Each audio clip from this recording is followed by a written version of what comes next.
Flying saucers. A modern myth or a forgotten invention?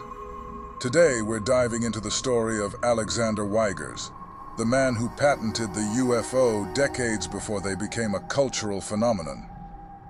Wait, what? Someone actually patented a UFO?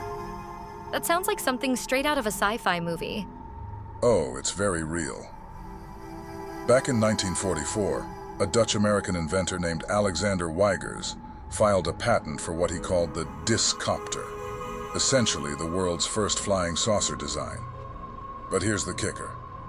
Weygers wasn't some crackpot UFO enthusiast. He was a highly skilled engineer, sculptor, and artist, a real Renaissance man of the 20th century.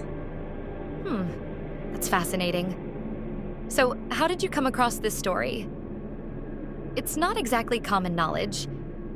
Well, it all started with an email from a guy named Randy Hunter, who claimed he had the greatest non-fiction story never told.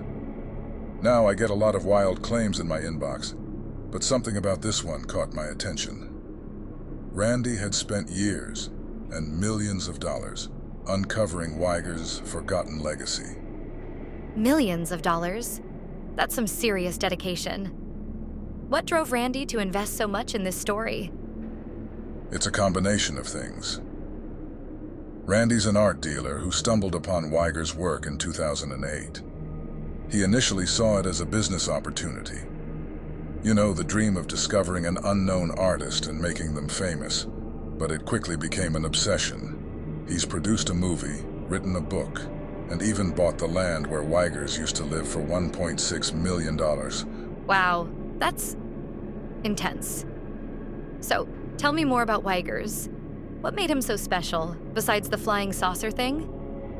Well, Weygers was born in 1901 in the Dutch East Indies. He studied engineering in Europe, then moved to the US to study sculpting. After World War II, he settled in Carmel, California, where he really started to make his mark. Get this, he built an entire house from recycled materials, became a master blacksmith, and lived almost entirely off the grid. This was way before sustainable living was trendy. Sounds like he was ahead of his time in more ways than one. But let's get back to the Discopter. How did Weygers come up with this idea?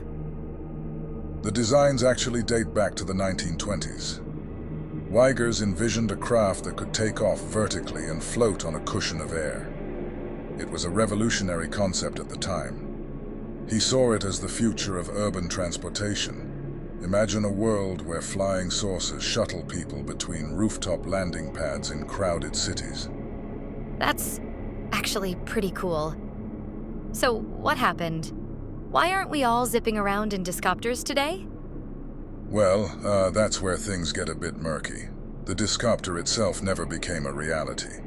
But after Weygers patented his design in 1944, images of flying saucers started popping up everywhere.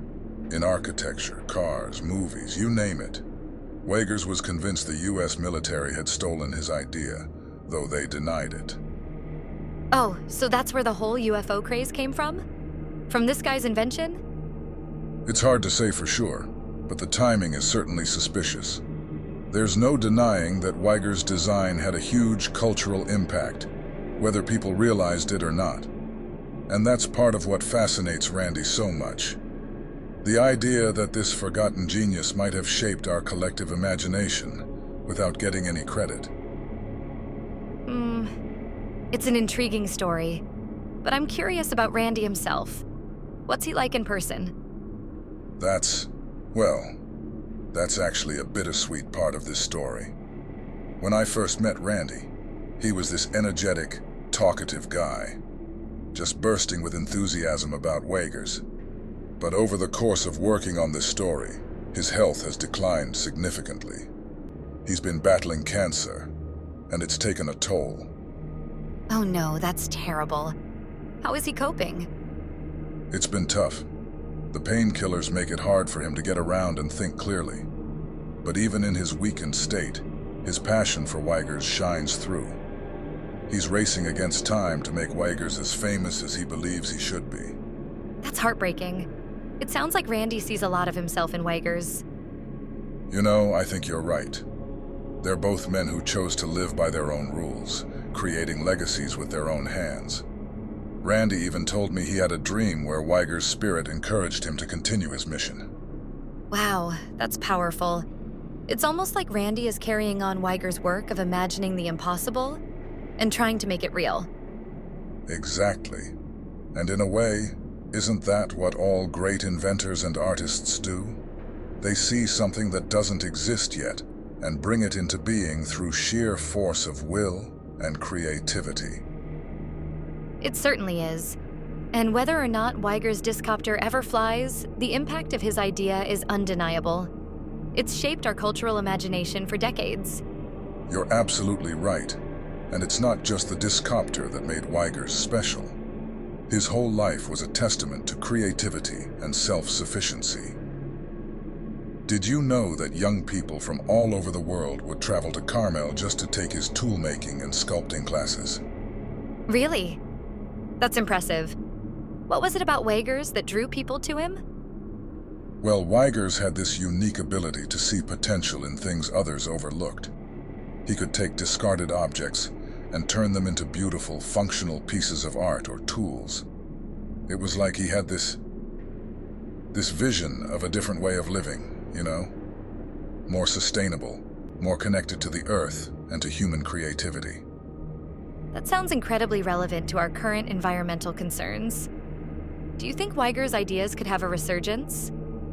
You know, that's an interesting question. In many ways, Weygers was way ahead of his time. His focus on sustainability and repurposing materials is very much in line with current trends. And his Discopter concept, well, with companies like Uber and NASA working on flying taxis, maybe Weygers' vision wasn't so far-fetched after all. It's fascinating how ideas can come full circle. So, what do you think is the main takeaway from Weygers' story? I think there are a few key lessons here. First, it's a reminder that great ideas can come from unexpected places. Weygers wasn't part of any big tech company or research institution, but he had a vision that potentially shaped our culture in profound ways. Second, it shows the power of living by your principles. Weygers didn't just talk about sustainability, he lived it. And what about Randy's part in all this? What can we learn from his dedication to Weygers' legacy?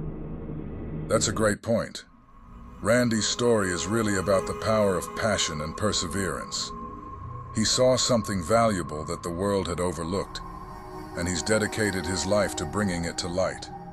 It's a reminder that we all have the power to shape history, even if it's by preserving and promoting the work of others. Well, that's exactly what we're talking about when we say everyone has the potential to make a difference. Absolutely. And as we wrap up today's episode, I think that's the key takeaway. Whether you're inventing flying saucers or championing forgotten geniuses, your passion and dedication can have ripple effects far beyond what you might imagine. So keep your eyes and minds open. The next world-changing idea could come from anywhere, even from the past. Or it could come from you, our listeners. So don't be afraid to dream big and think outside the box. Or in this case, inside the flying saucer. Well said. Thank you for tuning in to this special weekend edition of Extraterrestrial Mysteries. Until next time, keep exploring, keep questioning, and never stop imagining what could be possible. Who knows? The next big idea might just be yours.